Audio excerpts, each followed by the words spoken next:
La police béninoise a-t-elle voulu procéder à l'arrestation de Thomas Boni Yeyi, le prédécesseur de Patrice Talon? Pour quel motif?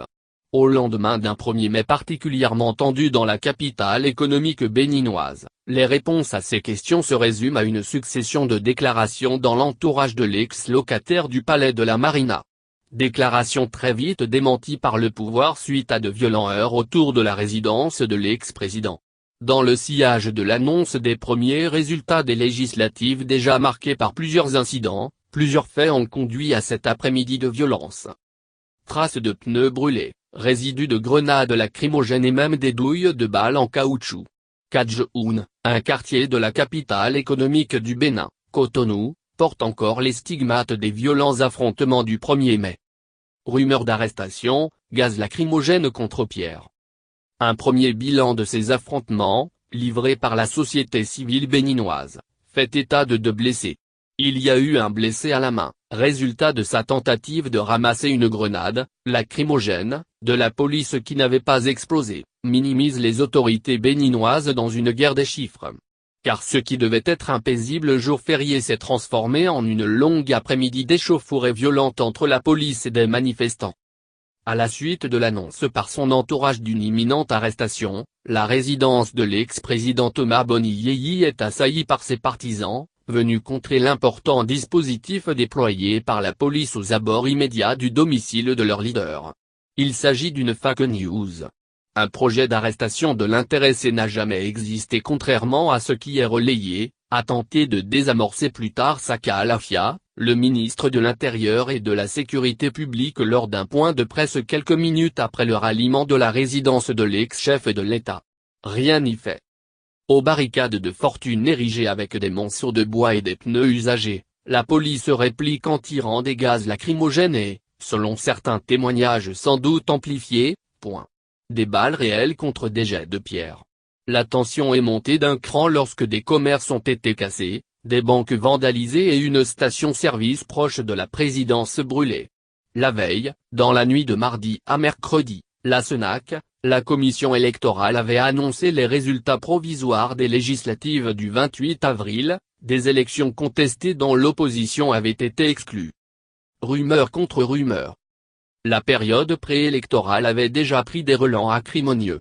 Après ses appels au dialogue pour tenter de trouver un compromis sur le nouveau code électoral, sa contre-campagne pour promouvoir le boycott, l'opposition conduite par les anciens chefs d'État Nice et Force Anglo, 1991-1996, et Thomas Boni Yeyi, 2006-2016, avait fini par lancer un ultimatum ferme au pouvoir.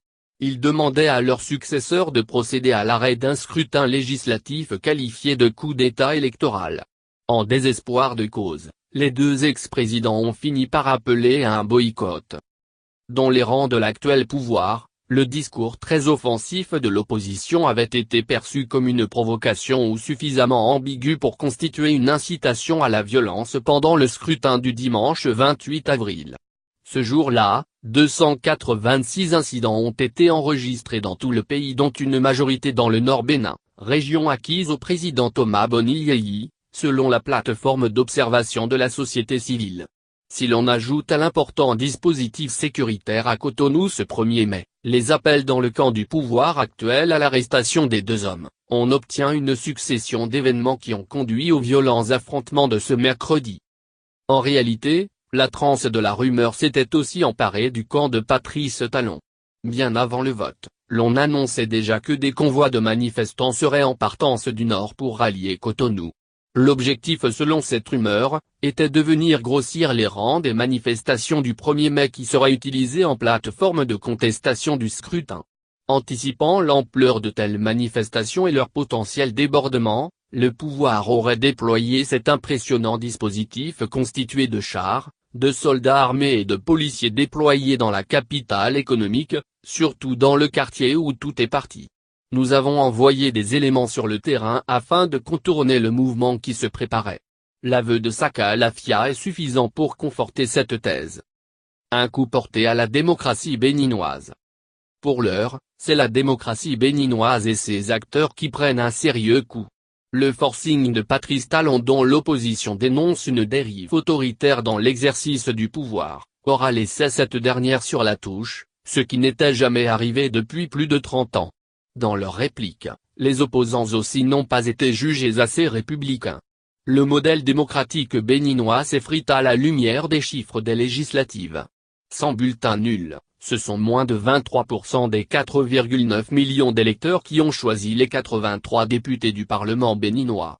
Avec l'exclusion de l'opposition, le Bloc républicain et l'Union progressiste, deux partis proches du pouvoir, raflent les sièges. L'on craint que l'hémicycle ne devienne la chambre d'enregistrement des volontés de Patrice Talon.